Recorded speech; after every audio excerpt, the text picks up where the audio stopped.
Welcome to the Giving Current. Today we're joined by Jake Ann Jones. Jake brings deep community knowledge and creative vision to her role as philanthropy advisor for Pinellas Community Foundation Social Opportunity Works Fund. And since 2018, she's helped donors guide more than $2 million in support to resource-constrained communities across Tampa Bay, supporting organizations that operate with grassroots budgets and extraordinary commitment to their neighbors. She has a passion for uplifting nonprofit caregivers and amplifying community voices. She works collaboratively to help create sustained, meaningful impact in our community. And she's especially inspired by PCF's commitment to curiosity, growth, and moving beyond the status quo of philanthropy. In addition to her work with PCF, Jake is an award-winning playwright, screenwriter, author, and you can find her under the names J.A. Jones and Jake Ann Jones. And she's also a founding member of the Pinellas Diaspora Arts Project and co-organizer of the Tampa Urban Futures Festival. She also helps on a regular basis as a contributor for both the Weekly Challenger and the Power Broker magazine, and uses storytelling, creative communication, and strategic communication, as well as advocacy as tools for helping build our community. She's got a Master of Fine Arts from Brown and a Bachelor of Fine Arts from the City College of New York, and was recently earned her designation as a Chartered Advisor in Philanthropy. So we are very happy to have you, Jake, today. We're very happy to have you on our team as well. But for those who might not know you yet, can you tell us a little bit about your journey and what led you to philanthropic work? Yeah, I grew up in Harlem, and it's very community oriented there. You're on the subway, you're mixing with all sorts of people. I was in the arts. Art people are usually low income and hungry, so we go, all the buffets and take as much food as we can. So that's my background. I graduated from Brown and I went back to City College to teach. And while I was there, I started working for the adult basic education program as well, and ultimately was asked to help start a program for mothers who were working with the Department of Family and Social Services. So these were mothers who were coming back to school, they had babies, and that really was my introduction to really working with social service. Those women were amazing. They were income constrained, but I really credit them with why I was able to have the guts to ultimately have my kids, because just seeing what they could do with the low resources that they had, and they loved their kids. And so that was really inspiring. I had my kids, and I ultimately decided to move here because New York is difficult after, a long time with kids. And, it took me about 10 years of just raising my kids here before I kind of ventured into what community work was here. And I started at the Weekly Challenger newspaper. My background was in writing and video. And so I felt like I could contribute there. And that was really a great introduction to the entire Tampa Bay, the climate. At the same time, one of the nonprofits knew of a donor who was looking to do work in the community's grassroots, but really wanted to have a hands-on attack to that. And so that's how I got linked up with what was then the Venture Philanthropy Fund. And that's the beginning of this. That's awesome. So tell us about the PCF Social Opportunity Works Fund. How did this get started? Yes, so we're now the Social Opportunity Works Fund. When we started, we were the Venture Philanthropy Fund because the donor has a background in tech. And so his idea was he had just an incredibly generous person and had been doing work in his home state with nonprofits and was able to see the impact of his dollars. So he decided to do the same thing here because, he was also living here, at least for part of the year, and had the same philosophy that venture capitalism supports tech and tech that is new and innovative, and they just, put money into these new organizations without any real return necessarily, knowing what the dollar, knowing what the impact is going to be, knowing whether it's going to be the next new tech thing. And he's like, why can't we do the same thing with nonprofits? Why can't we inject money into, smaller nonprofits and that are taking risks and working in these communities and, just need sort of some initial capital. So that was why this fund started, the vision of the donor. The initial donor, because there's more than one donor. Yes, now we have other donors. So we've continued basically with that vision. By having an advisor attached to the fund, because I'm nosy, because I work in the community, because I'm a journalist, I was already building websites for nonprofits for free. I would just do that. And so it was kind of like a perfect, I think, I just had things that I was already doing that were going to support the fund.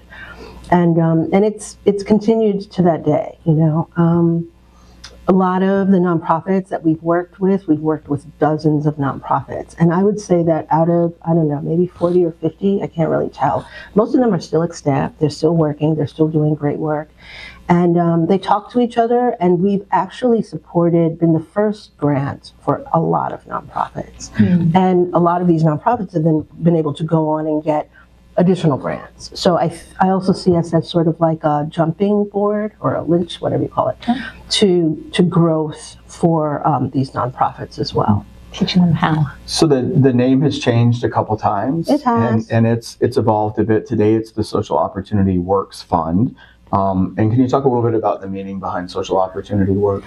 Yeah, well, I mean, so what I've been talking with people about for a while now is, and there's data on this, is that idea of social capital is a big thing.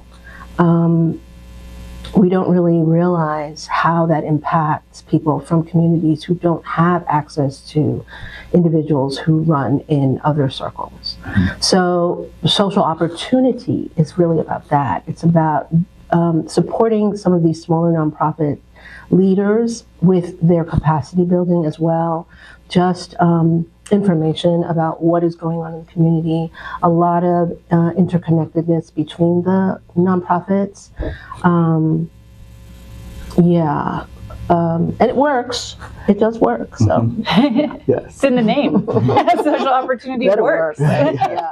Can you share a story about an organization or person that the SOW Fund has impacted? Oh my goodness, yes, there's so many. Recently, I just took a visit to Infinite Potential Learning Academy, which is this great project down in South St. Pete, started by a Pinellas County school educator, and she's now the principal. And they started with, these were kids who were needing more support.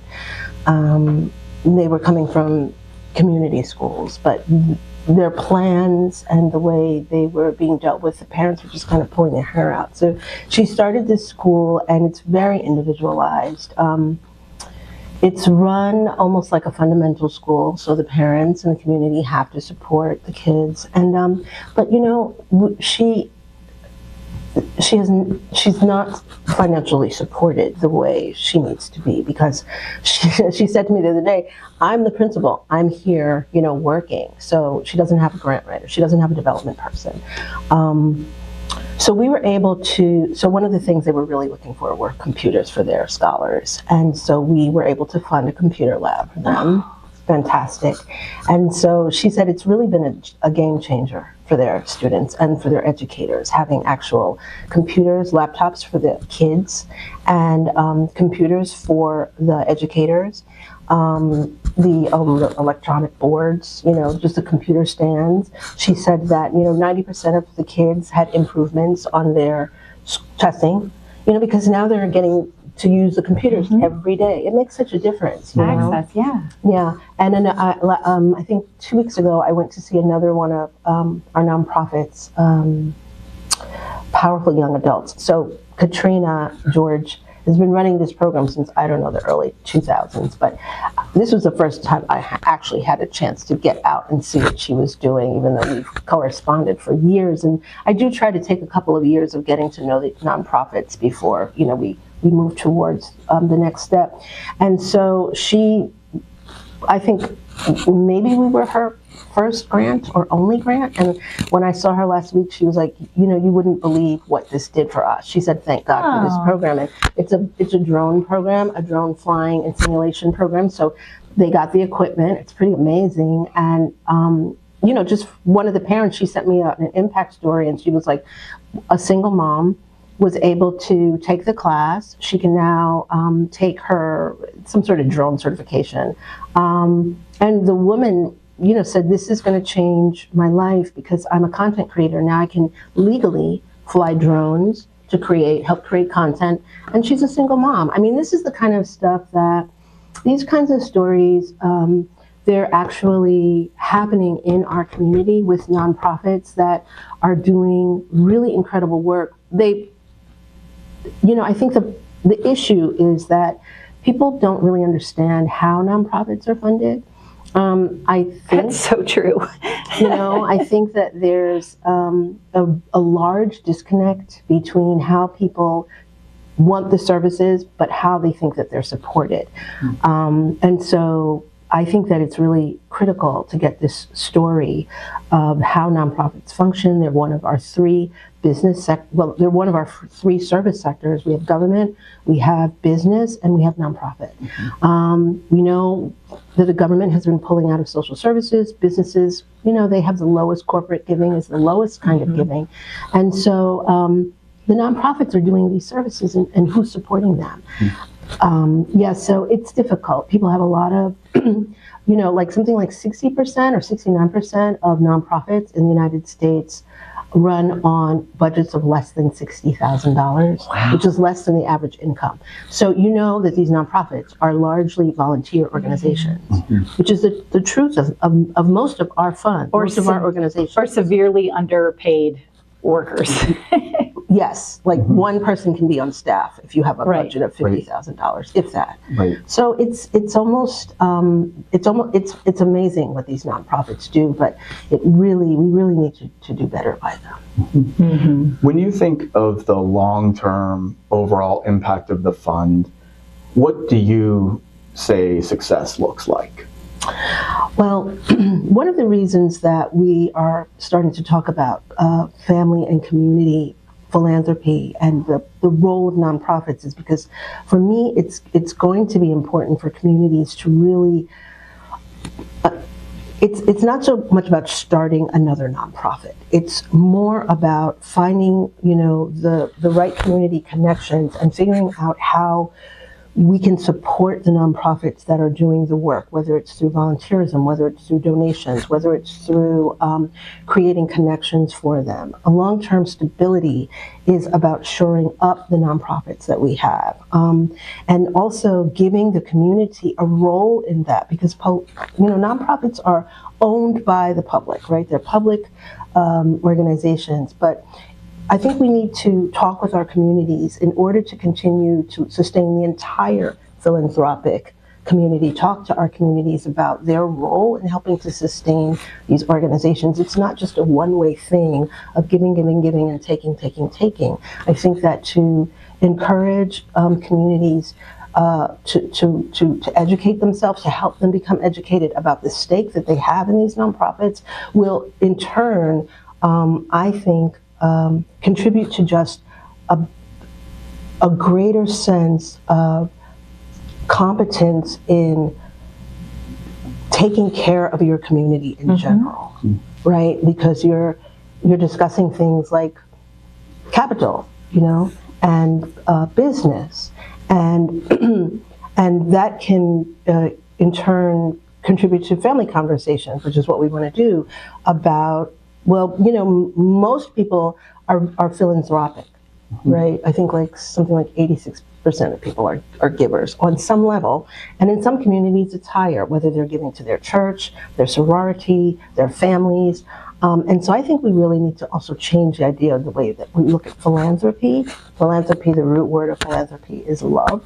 And most people are loving, and I think that if people could begin to take on, wow, this is a role that I have. I've taken on this role. This is what I do for the community, and change that viewpoint so that it's people giving out of love as opposed to, oh, these, we're giving to the needy. Yeah, I just think it's a change in how we look at giving. So along those lines, what advice would you give, or what would you say to somebody who thinks, I don't have enough to give to make a difference?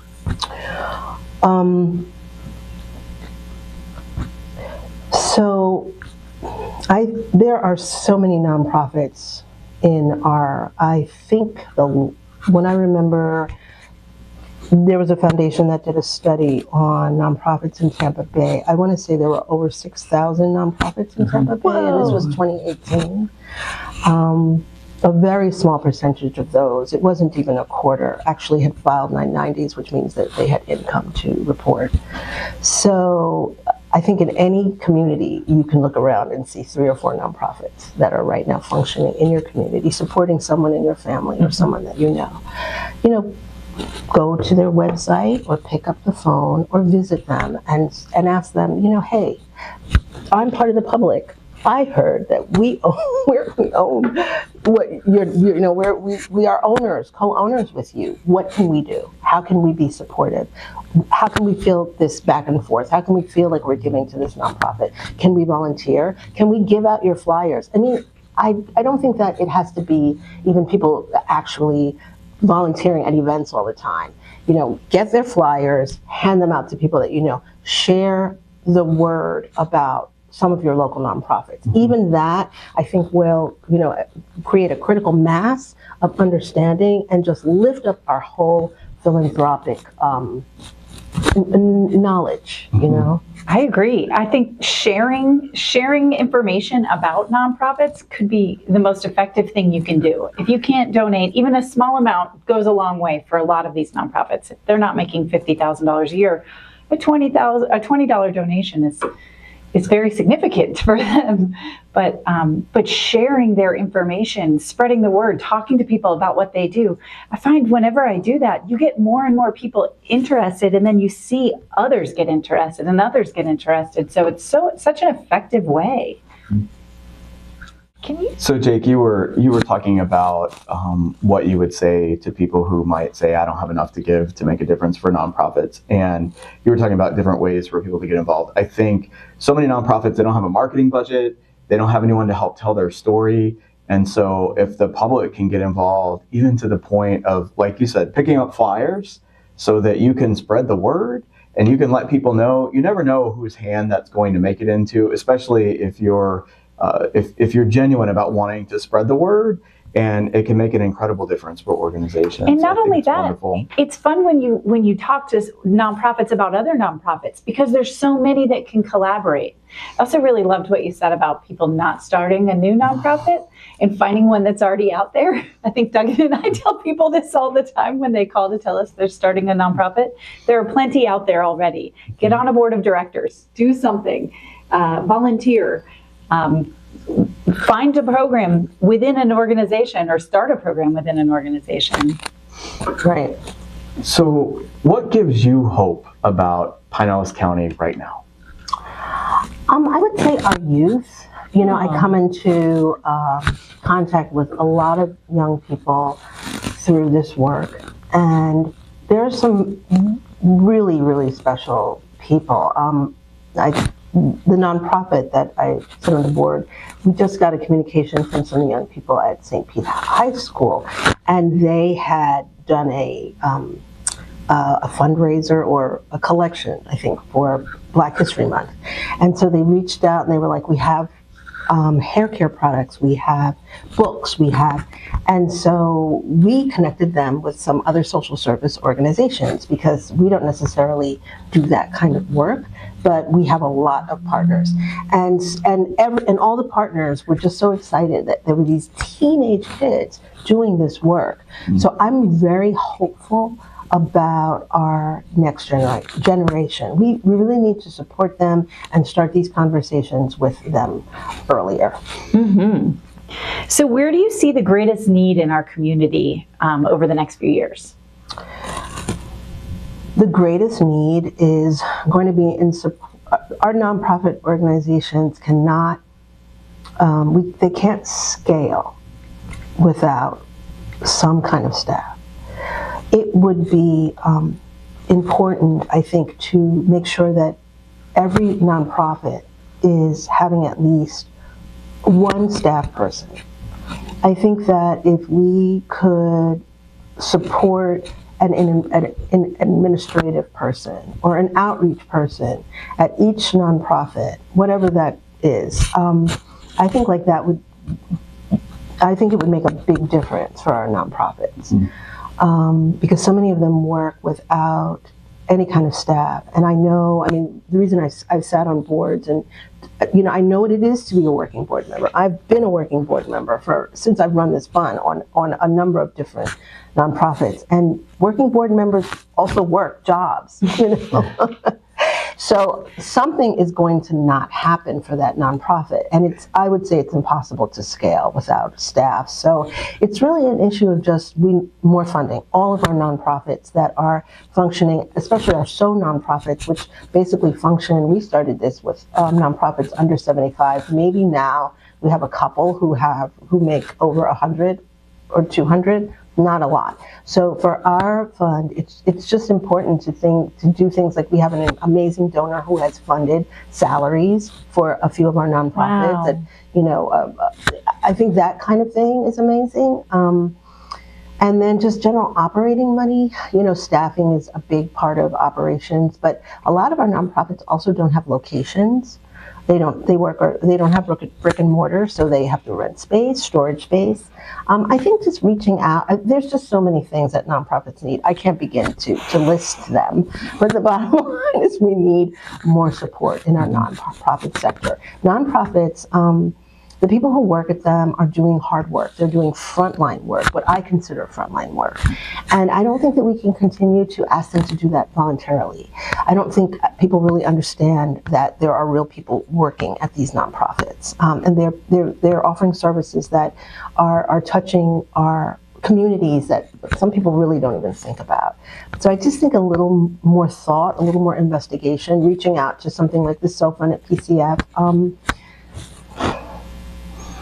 So for listeners to the podcast, if they could take one action after hearing this conversation among us, what do you hope that would be? I hope that they go to the website to find out something about our nonprofits. Learn about our nonprofits. Just find out what we're doing. Sign up to PCF. I think PCF, I love this organization and just from the many nonprofit leaders that I know, it's nothing but good stuff to say. Duggan, you're a hero. You've done amazing work in leading this organization. And I think people just need to check it out, find out, fit in there. There's some place for you to fit in. Yes. There's something for you to do here. I do want to ask a little bit about sort of accountability. And I think the SOW Fund does accountability a little differently.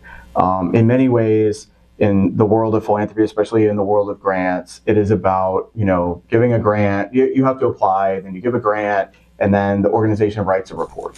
But a lot of the work of the SOW Fund is relational.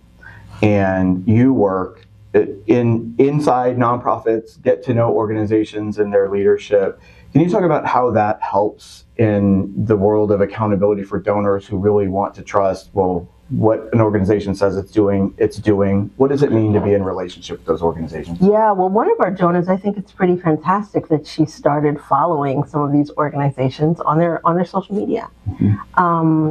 A lot of people are like, where can we find out about them? Well, if you don't want to take a trip to and sometimes you really can't, because if they're not brick and mortar or they're out in the field, you need to find a way to see what they're doing. So for me, I think storytelling for nonprofits is extremely important.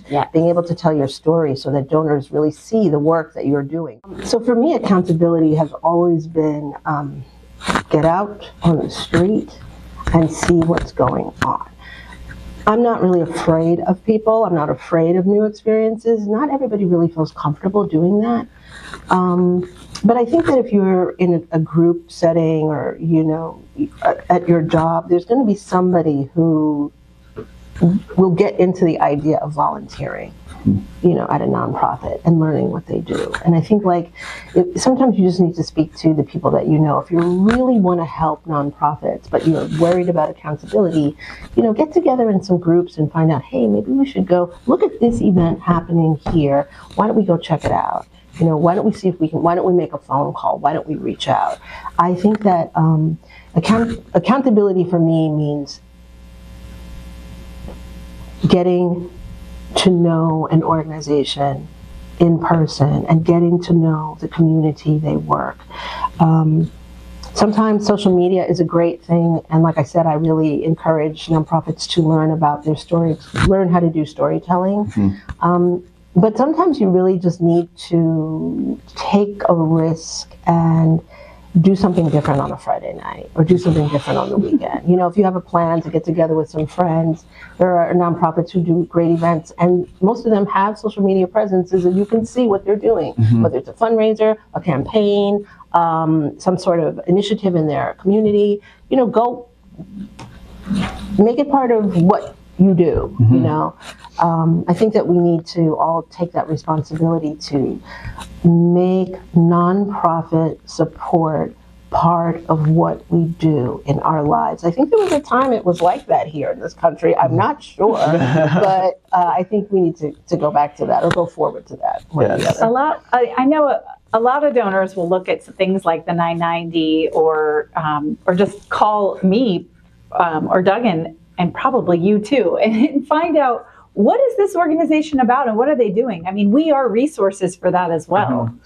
Yeah, I think so. And I think that I think our website is a place for that. You can visit different organizations on websites. I think that we all need to do a better job of storytelling for our nonprofits.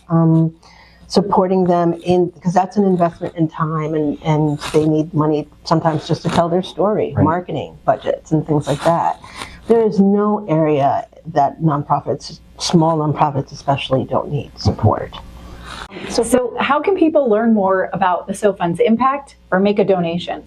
They can go to our website, PCF. We have a SOW page, and you can learn about our nonprofits there that we are funding and that we work with. And we've worked with these organizations. They've been vetted, so you can feel really good about that, and then you can donate to that page. It's pinellascf.org/SOW to get to there.